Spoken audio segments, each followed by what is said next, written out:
Welcome in. We're doing another episode. So episode 16 of The Well. I'm Drew. And I'm Kat. Meow. And we're back to the meowing. So today we're going to be kind of recapping and talking about our experience. We just got back yesterday. Is it yesterday? What's today? No. Tuesday? No, today's Tuesday. So ago. Sunday. Gosh, every day feels like the same. We just got back on Sunday. We were at Podfest 2026. Shout out to Buzzsprout, who provided us free tickets to be their guest, and Welcome in the Well as 12 Hub and Raised by Her, our kind of partners in crime across multiple platforms. So this was our first time at Podfest. I didn't even know such a thing existed. I believe it's been around for 10 years. They've been doing it. I could be wrong, but I think it was 10. So we had no clue what to expect. None. I had no expectations, but it looked when Kathryn got a hold of the agenda and started scheduling sessions for us, it was so it was technically Thursday, Friday, and Saturday. So 3 full days of sessions and network events and such. So Kathryn scheduled all 3 days and made sure that we had a action-packed agenda, because she is definitely the organized one in this relationship. So we get there, and if you listen to the prior episode about travel pet peeves, you can hear all about the lovely travel experiences that we enjoyed. So we did not stay at the hotel where Podfest was. We stayed within 5 minutes. We walk there every day, so it was super close. And the conference was in the Renaissance, right? Was it Marriott Renaissance? SeaWorld in Orlando, Renaissance Florida. At SeaWorld. So big hotel. Yes. And I have been, and Kathryn as well, we've been to a lot of conferences. So you kind of have an expectation as far as just the flow, food, drinks, you kind of have somewhat of an expectation. And I think, so we'll start off with this. One of the things, they had great signage. The check-in process was typical. I feel like it's always, kind of a cluster when you check in. Everyone's kind of confused, and you need this, you don't need that. We arrived Wednesday afternoon, so they did like pre-registration that Wednesday night. So we ended up going to do that, and it wasn't super busy. It was fine. Yeah, the only thing we had to do was reprint like my badge. But I will say, I wish that they, like, conferences and like events in general would come up with a better way to put your name on you, so that you're not like with the lanyard, you're always looking at people's crotches or their stomach areas, or instead of like, it'd be nice if it was like up further and clear. But I did really like the fact that they put your podcast on the badge. So it was your name and your podcast. You could see the spelling of people's podcasts, because sometimes, And it had a QR code that you could scan that would take you to your information. Mine did. Your reprint did not. So if you scanned the QR code, that's actually really nice. I didn't know that. And it would launch the app. I forget what the app was called. Whova or whatever. Whova. It would take you to the app, and it would pull up all your information that you wanted to be seen. So that was nice. Okay. So that was convenient. I didn't use it much, so I didn't even realize it was there until probably the second day when I scanned my own QR code. I'm like, what's this QR code? So I did like the app. You didn't talk about that yet, because it had the full agenda for all 3 days, and there were a lot of sessions. Yes, with different tracks. They must have had, and I think I looked at the website, like 100 different speakers, if that, or it seemed like it. And then you could heart sessions, and it would carry over to a different tab, which was your agenda. So you could customize your agenda, which was really nice to have. So good job on that. It definitely made things organized, but it's overwhelming. So there was so much information, it becomes overwhelming. And so let's talk about the sessions. Access to the app was hard. Yes, because you had to have a registration code. So a lot of people, depending on how you got your tickets, didn't have one. So you couldn't access the agenda. Anyway, sorry. There was a lot of people that attended. So it was a a large amount of people, which was surprising to me, but a total mixed bag too, like a complete mixed bag of people and podcast topics and Yes. experience. So day one, the sessions kind of set a tone for me, at least in regards to how things were going to proceed the next few days. And this is not trashing Podfest at all. This is just, I had a different expectation. What do I mean by that is some of the sessions that we went into, and again, so the sessions that we were kind of geared towards were more about growth, monetization, and kind of tooling, Right. AI tooling, anything to support the scaling of your platform. Yeah. And I don't think a lot of people know this. I've been podcasting 8 years, right? Not on video, but I had another podcast that was pretty successful, never monetized, never monetarily, but we got a lot of clicks and downloads. So I have a certain level of experience. Right. So we're in these sessions and they felt very light, surface, and hey, come buy my product after I've kind of given you the teaser, or purchase my book, or purchase this. I don't like the sales pitch. I think that was the one thing I really didn't love was I'm here to learn and I don't want to have to pay additional money I signed up for your track. I thought that's what we were going to be talking about. So I would say that would be a piece of feedback I will provide to them and not every speaker was like that. No, but having been on like a lead reviewer for submissions for other conferences, that was a rule that you couldn't sell, right? People didn't want you to pitch. So I believe that was similar, but it didn't feel that way. Right. It didn't feel like anyone adhered to that guideline. Yeah. And I will say it would have been nice to have, it's a big space and they have tables and vendors. They have an expo hall, but they also had like tables and vendors outside the expo hall in the halls. It would have been nice for the speakers to have their tables and be labeled speaker tables so you could actually go to one area and meet the different speakers. I think that's what I would have preferred is they give their talk, but then later you have the opportunity to say, oh, okay, there's a whole section of speaker tables and you can go meet people and learn more about what they do. Because I will say it was kind of hard to identify who is a speaker in the people in the crowd unless you're really paying attention to their lanyards, and a lot of Podfest, it was more geared, I think, for people that may not have any podcasting experience or are super early in their journey. And, I think you said this too. It would have been nice to have, there was a really good session on some of the AI tools and the guy was giving kind of demos of it, which was helpful and answering questions.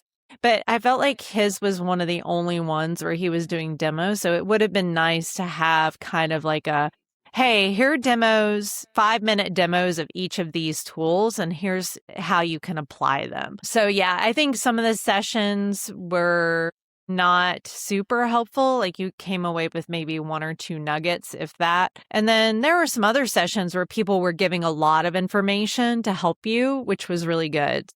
Even a friend of mine that is from Dallas was there giving a talk, and she was giving really good, very specific information on how to market your podcast. Yeah. And there was that was the other challenge was the marketing and just how to get more exposure. Right. It was a lot of conflicting information. You go into one session and they'd say, do this. This is the key to success. And then you would flip to another another session, and it would be the exact opposite. They would say what the other session said, don't do. They would say to do. So it causes, to me, it's like a big Google search, right? How you have to sift through and kind of figure out what information is relevant or how is it helpful. And it felt there was a lot of conflicting stuff. So that was a challenge because some of the things that I believed in now made me question those things because people were like, don't do that anymore. Right. I was like, we were talking to one person and they're like, hey, for your YouTube, create 2 separate channels. Don't do shorts and long form content on the same channel. create a separate channel for shorts and then create a separate channel for long. I was like, gosh, that's a lot of work. It's not a lot of work, Right. but that's a lot of, separating all Does this it stuff help? out. Yeah. And am I going to go through all this for what? 2 or 3 Right. more clicks? I don't know. So who knows what is good and what is bad. Yeah. So that was interesting to hear, as well as some of the technology. You really wonder, and we use a couple interesting pieces of software that help us push content, right? To make it easier. So literally a platform that'll help us schedule content to release as I manually and edit everything. That way I can schedule things as I'm editing them and pushing them to production. So there was some conflicting information whether those tools hurt your engagement or not. So I thought that was interesting. There wasn't a lot of info, and maybe those just weren't the tracks on kind of how to utilize tooling differently, how to, what's good for editing, what's good for post-production, what's good for sound quality, nothing on equipment. Does it really make sense to spend $400 on a mic, or can you spend $44 on a mic and get the same results? Do you need 4K? Does that help your content, right? Production quality, video quality, sound quality. It really just felt like what you hear it on TikTok all the time. Just post. Just post. Doesn't have to be good. Who cares? Just post it. Literally could be you picking your nose, put it on there. So everything, just post. And I feel like different platforms either like that or don't like that. So there wasn't a lot of info saying, kind of the post cadence for YouTube. You should only post 2 times a day versus TikTok where you should post 500 times a day. So that was tough to I wish there was more information or guidance when it comes to that, because everyone's different. So I guess all the content's different and it just gets picked up in the algorithm different, right? The mysterious algorithm. Yeah. But I will say one of the biggest or the coolest things about conferences in general is you get to meet a lot of people. Podcasters are a different type of person. Everybody was so friendly. I mean, people looked at you and looked you in the eye as they pass you in the hall and they smile. People are eager to meet other people. And I thought that was really nice because you don't get that out in public very often anymore. So everybody was very eager to learn about what's your podcast and, what are you doing and who are you? Where are you from? So we did meet some really interesting people and we had a really fun day that second day interviewing podcasters. So we went around and interviewed different podcasters, and it's pretty amazing how many niche markets there are or themes for podcasts. Yes, I would agree. And it felt, I will agree to yes. And the attendees, it felt very supportive. Yes. One thing I wish would have been easier is to subscribe and follow everybody, right? Yeah, true. That would have been, it would have been cool in the app if literally you could just bump phones and it would just take you to their socials and you could like and follow, because hey, at the end of the day, the more subscribers, the better. And that would have been a good opportunity, and also not force people to be like, quick, look up my stuff, make sure you like and follow. Yeah. But I wish there would have been a little more of that, but it did not feel very competitive. Yeah. It wasn't like, hey, nice. I'm going to gatekeep. So it felt very supportive, and everyone wanted to see each other be successful, because it's such a vast ocean of topics and people, like you alluded to, that everyone has a niche. Yeah. Everyone's doing something different. I mean, talk a little bit about the different types of podcasts we ran across. Yeah, I think the first person we ran across, which was ironic, he saw my Phillies hat. He does Philly sports. So got to talking to him, and he was talking to us about, his Philly sports podcast and his setup and yada, yada, yada. So that was good. A taste of home. I love to chop it up about sports, especially after the terrible, freaking awful loss by the Eagles. What a piss poor showing by the Birds. Okay. Yeah, sorry. And I was still irritated. But so I talked a little bit about that. And then we ran into a few other people. One other person that stuck out. She had been in radio for 30 years. Dee Daniels, shout out to Dee. Yeah. So, and had kind of walked us through her experience starting out in radio and high production quality and really doing everything manually. Mm-hmm. and not doing a lot on video, which I thought was Yeah. interesting. Her clients, so she does like a mobile podcast. Her clients prefer to be off camera and doing some true crime stuff and other types of nonprofit work with podcasting. So very interesting group. Her and her partner were great to talk to, and we actually had lunch with them the following day. So that was really, really good to kind of hear somebody that had come up through the ranks of AM radio, then to FM radio, and then to podcasting. So really, really good experience, I would say. Yeah. From just a industry perspective. Yep. What were some of the other ones? You talked to two people. I did. One guy who wore a kilt, he was awesome. Really interesting. You never would have known. He's been doing podcasting forever, and his podcast is specifically about old crime show, like old school radio crime shows. And he's got a huge following. And, you just never know with people. So he talked a little bit about that. And I think he was a speaker there as well and did like a little session. And then there was another one. Who was the other one that I talked to? Shoot. I just had it. And then it flew away. The girl in the wheelchair. Oh, Angela. That was, actually her and the other guy who had lost his legs. He actually was doing comedy impressions of people for there was like a session, like a comedy entertainment session. And he was super cool. He was like, I do a show on what it's like to be like this and to still go through life with humor and talk about challenges and struggles that I face, that other people like me face. And then Angela was in a wheelchair, and I actually saw her really early in the conference, and I just loved her personality. And then I had the opportunity to interview her like 2 days later, and she does a podcast on disabilities, differently abled people, and law and legality with advocating for yourself and for those that are differently abled.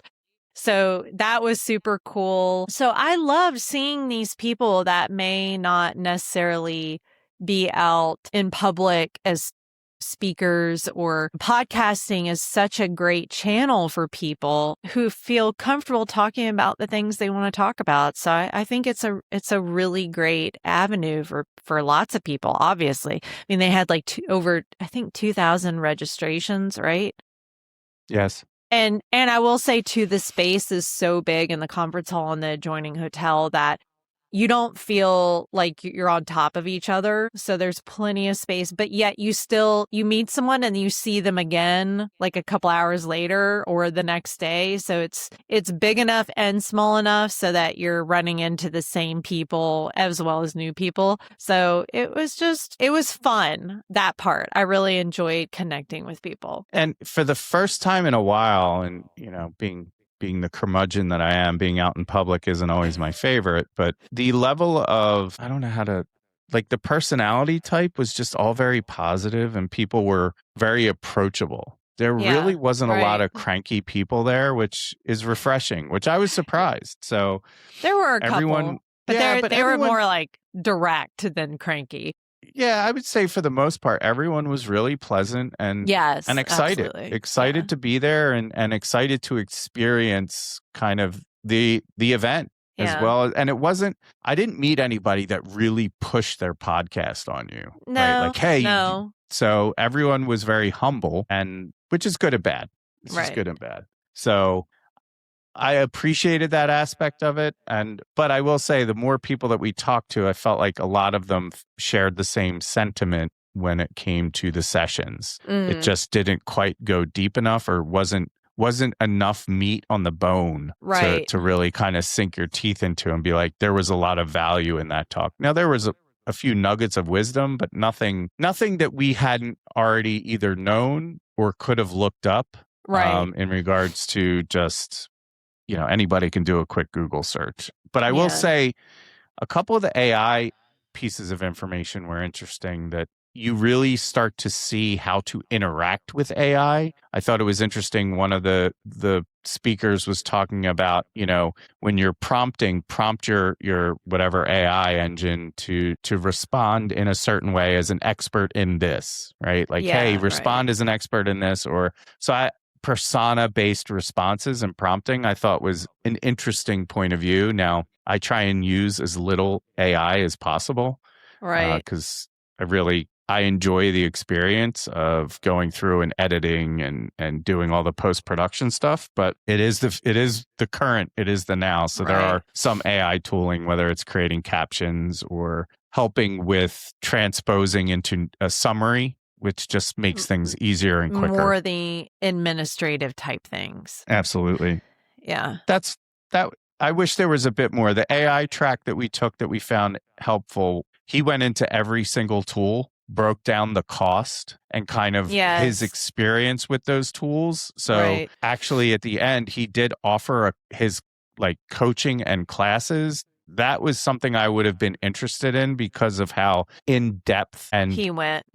Yeah, and he really knew his stuff as far as showing you the functionality and features of certain AI tools. So I thought that was really helpful. I wish I would have sat in.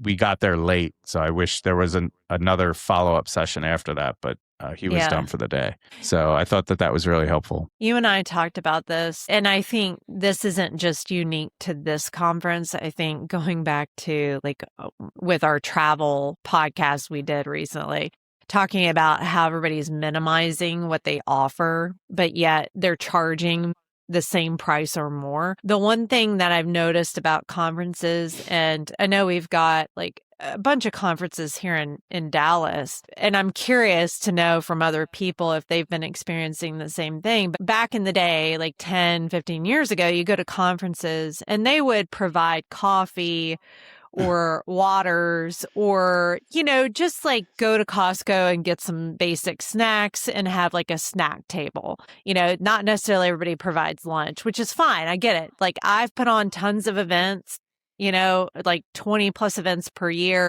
I get the hospitality, it's expensive, but I have to say I was surprised that they didn't offer bottled waters or coffee. At least they offered nothing. Yeah. So just waters, by themselves. So that was kind of surprising to me. And I get that you're adjoining a hotel, but we still went and ate lunch at the hotel restaurants, and we get snacks, but I mean, come on. I went to the cafe and where they had some you self-checkout, and I got a bottle of water, not even a big one, and a little bag of nuts, and it was $16, So I just thought, gosh, I get you're paying for convenience, but it would have been nice to have coffee and water at the least. So I am seeing that as a trend. A lot of places are not offering that anymore,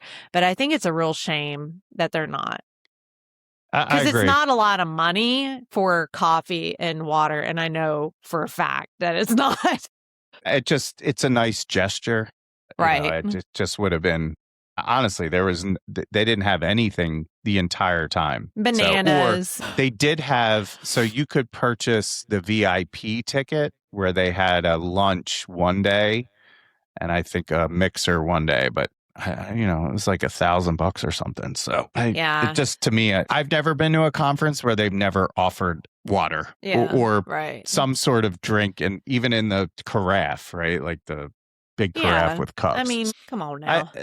To me, that was a miss, but not my conference. True. Hey, Podfest, how about you offer a little bit of a beverage, for 2027? And I get how I do know, and you do too, because we've done conferences, or you've put together a conference before, and I've done events. So we do understand, there are a lot of expenses with running an event like that, especially in that kind of a location. But highly do recommend, for next time, at least offer some waters or coffee. You don't have to charge $20 more on the ticket, and put that towards food and beverage. So I don't think people would be upset spending a little bit extra to have some of those comforts. So but yes, I thought that was a miss. But I will say, I personally, being in that kind of buzzing environment It's inspirational and there's a lot of energy, great energy. So I did come back with a lot of things, notes where I'm like, oh, we should do this and we should do that because it's fun and we like to engage with the community. So that kind of leads into our mobile, the well going mobile. So I'm really excited about that. We are planning on, if you follow us, you'll know when and where we're going to be, but we're planning on selecting a few locations around the Dallas area to appear live and do podcasting from certain venues. And we'd love to have people come out and be a guest on our podcast, and we'll talk about different things and push it out in our contents. Hopefully you'll get a chance to come out and hang out with us. Absolutely. And it's an experiment. We're going to kind of see whether you're planning to come out or you're walking through the door and just want to sit down and have a chat. Yeah. Coffee. Super laid back. That's right. So or tea or water or whatever, or a stiff drink. Yeah. Right. Now, see, that would be interesting. Podcasting from the bar. I'd be inclined to do that, but be dangerous. But yeah, it'll be fun. We'll be at some really fun locations. So we will be posting that soon, and definitely would love for you to come out. Yeah, we definitely walked away with a lot of inspiration and a backlog of ideas to chat about. So definitely. And we'll be releasing the interviews that we did at Podfest. I'm still in editing mode, so I will be super excited hopefully wrapping about those up this week, and we'll be pushing those out. Kat on location. Kat was the interviewing everyone. Yeah. So I love interviewing people. I love hearing about people. Yes, and you're very good at it. So thanks. It was awesome. Kat at large. Any other takeaways from Podfest? Would you go back? I wouldn't want to pay. I would go back, and I think I would do things a little differently. I think I would spend more time connecting than I would in the sessions, and I would love to do more interviews. Like, I really enjoyed hearing about all the different podcasts, so I would love to do more interviews. So I would go back. I just don't know if I would stay as long, and I wouldn't want to pay so much for the ticket, Yeah, I'd like to be a speaker. I think I would go back if that we were would be speaking. Fun. Yeah, I would like to do a session. So I thought that, some of the things that I wish I would have seen, I would like to do sessions around. Not that I'm an expert at this by any means, but I feel like a lot of people are speaking from experience. And I'd like to share some of the challenges as a newly developed podcast, trying to sift through all the information you need to kind of construct what software do I need, right? What your publishing personal plan. What RSS feeds, what analytics should I be looking at? So all of those things, because it's overwhelming. There's so much. It is. I was actually surprised, sorry to interrupt, but how much they had and how many speakers and topics they had. So there were a lot. Yeah. And thank goodness for some of the people that have been helping us and mentoring, that they have a ton of experience. So they kind of streamlined some of that information for us. So yes, shout out to 12 Hub for always being supportive. Right. And check us out on 12 Hub. We do content over there as well. Multiple things. Yes. Lots of, you're into sneakers, politics, music, culture. We produce a conglomerate of podcasts over there. So I would like to go back as a speaker. I enjoy speaking, so if you couldn't tell, but I like speaking in front of an audience. I really do enjoy that. So a live audience, I should say. Yeah. Yes. I try not to gatekeep anything. Yeah. So I think we covered most of the ground. The only other thing I guess you could cover is Kat found her favorite food and it was good. Yeah. At the bar restaurant. Yes. Her and her 5-year-old child had chicken fingers and lots of them. They were. I had it 2 days in a row. Maybe 3 days. No, it was 2 days. They were so good with barbecue sauce. That was all I ate. It didn't come with fries. So I ate the fries at night and I ate the chicken tenders for lunch. It was so good. So shout out to Boardwalk. in the Marriott for their amazing chicken tenders. They're Yeah, really that were good. like $20. I don't normally eat them, but hey, when you're on vacation, no, just never. I can never agree with that. So, any case, get off my lawn. Anyway, we'll wrap this one up. Yes. So, if you're interested in learning more about Podfest or want to us answer any questions, if you're curious about it, please let us know in the comments. Make sure you like, subscribe, follow, and be on the lookout. We will, like Kathryn said, we will be going mobile. And if you want to be a guest on the show or pop in and witness the experience live, let us know and we'll keep an eye out and we'll be publishing where we'll be mobily podcasting. So live on the scene. Right. And that's it. Can't wait. I know. I'm excited. That's going to be fun. We're already looking forward to it. We already are planning with a particular place and they are excited to have us and we are excited to be there. So yes, already have a partner in crime, but we'll put a pin in this one and we'll bid everyone a farewell. So this is episode 16 of The Well, the podcast, the Podfest 2026 overview. I'm Drew. In Orlando, Florida. Yes. I like to mention the location. And I'm Kat. And that's episode 16 of The Well. And yes, we'll see you for the next episode. See you next time. Bye. Bye.